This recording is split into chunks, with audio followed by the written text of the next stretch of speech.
Final game found Syracuse beating Georgetown 58-55 in overtime.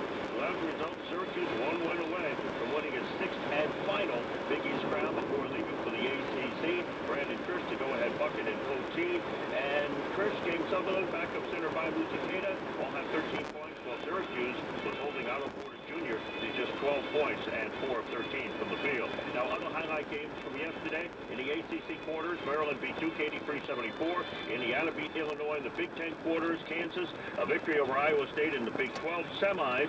Michigan State 59, Iowa 56 in quarterfinal action. It was UCLA beating Arizona in a Pac-10 semi 66-64. So as a result, the Bruins will play Oregon for the Pac-12 championship, and that'll be on the Fan tonight at 10:45. Agents. The Jets with free agent acquisitions yesterday. Running back Mike Goodson and offensive linebacker Willie Colon and tight end Dustin Keller lost to the Miami Dolphins. NBA, Miami Heat now on the third longest win streak in the NBA and its history, and just one win away from tying the second best. 107-94 over the Bucks last night. That is now 21 wins in a row for the Heat. Late games in the NBA, Denver beat Memphis 87-80, their 11th win in a row, and the Bulls taking Golden State 113-95. Baseball, met third baseman David Wright, a moderate strain left side with Bruce Cage. That'll shut him down until next week, and his status for opening day is uncertain. Now, the Mets are in action today against the Marlins of Port St. Lucie on the Fan at 1 o'clock. Yankees and Phillies in Tampa. Team USA eliminated from the WBC as they fall to Puerto Rico 4-3. Hockey, Flyers 2, Devils 1 in a shootout. Devils home to the Canadiens tonight on the Fan 6:50. Rangers, Penguins 1 o'clock in Pittsburgh, and tonight in Florida, the Islanders opposite the Florida Panthers. With reports every 20 minutes, this is John Baker, WFAN. College hoops comes to life this weekend on the Fan. Tonight, we've got the Pac-12 championship game at 10:45. Tomorrow, it's the Big Ten championship game at 3:45. Plus, Election Sunday at 6, where you'll be the first to hear the seeding for this year's NCAA tournament. So make sure you're locked in all weekend to the flagship station for the NCAA tournament. Sport Radio 66 and 101.9 FM, WFAN and WFAN FM, New York.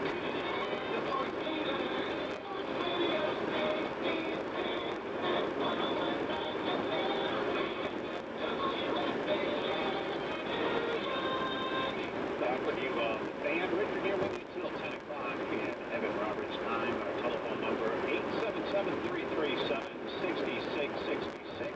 And see you both at the controls. Let's get a ball in Hampton. You're on the Fan, Paul. Good morning, Richard. Always a pleasure, man. Hey, Paul. Hey, you know what? I listened to a call earlier, like, trying to make me believe that the Jets are going to have a decent season. I listened to your summation a little while ago, and you hit the nail right on the head. I'm thinking to myself, all right, you got a lame duck coach. You're going to have a lot of empty seats. You're on the brink of another 4-win season. And I'm thinking to myself, let's see what they did. Just hear me out. You're interested in Cobb, who, to me, is exactly what you said. Then I'm thinking about David Garrett, has played in 2 years. Then I'm thinking about Sanchez.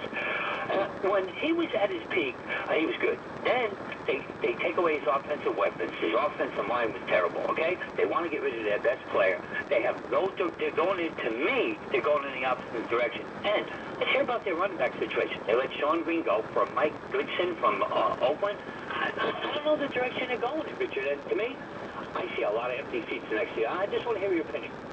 Well, I think they're looking at the players that they've got and going, these guys aren't so good. They're replaceable. We'll get in cheaper alternatives who can play at that same level.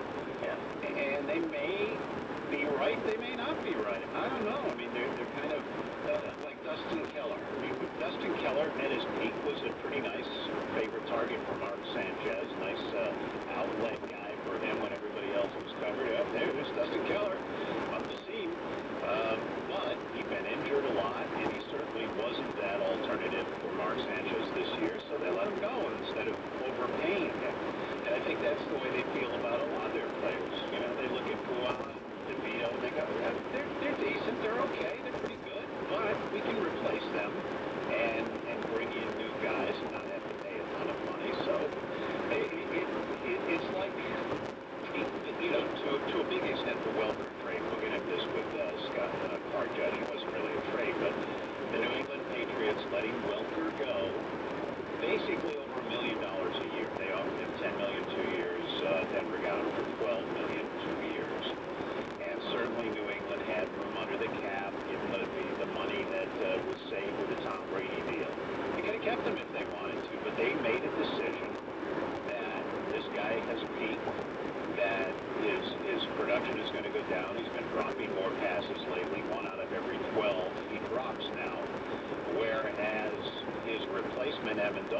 drops a pass 1 out of every 22 times. He is 4 years younger. He basically grading out for what Welker was before they got him when he played with the Dolphins. This guy is twice as productive at the same age. So they're thinking they're getting a guy, and essentially they're paying him the same amount that they would pay Welker. They get a guy who's younger and could be on the upside of his career versus the downside as they see Welker. So now look, Welker probably is going to have a couple of very good years with Peyton Manning throwing to him. But the decision the Patriots made was, we're getting more value and we're getting more youth and we're getting a more solid player going forward as opposed to somebody who's been good for us in the past. You hope that that's what Idzik is doing with the Jets. That he's looking at guys, okay, they've been all right, they've been solid, but we can do just as well, cheaper. Now, you know that in your own purchasing experience.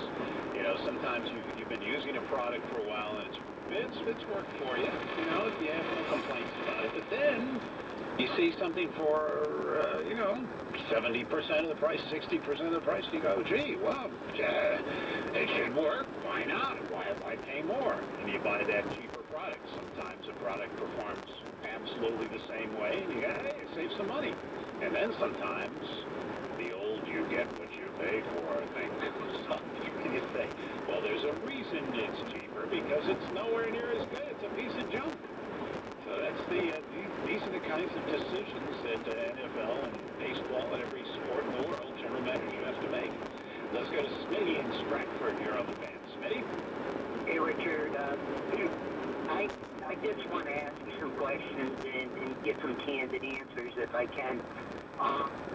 The World Baseball Tournament I really like, and if management doesn't want to send a player, they have the power not to send a player.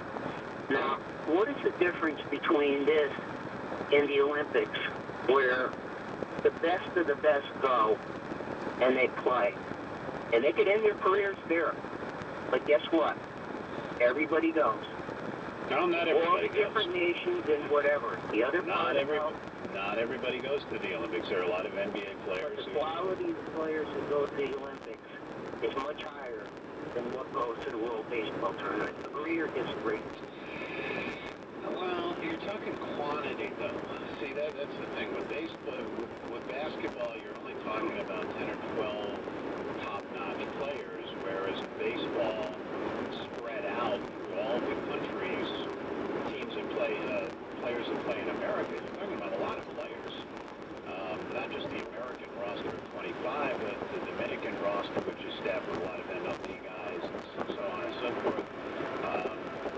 So I'm not sure about that. See, the idea of the World Baseball Classic, they're saying that you can't, if a player wants to play, a team is not allowed to say you can't play unless that player is injured.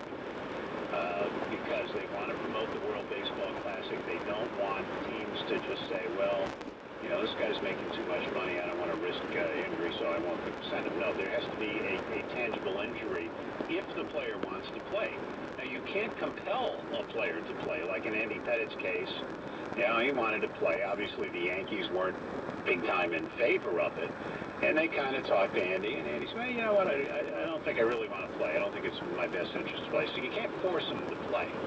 So it's one of those individual decisions. And the Olympics, as much as I'm not a big Olympic fan, it still has much more status than the World Baseball Classic. When you're calling something a classic, it's like a golf tournament you play its first year. It's the Heritage Classic.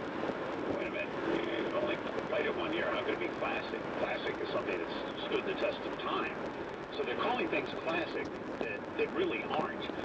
And I think in this case, this is a fairly new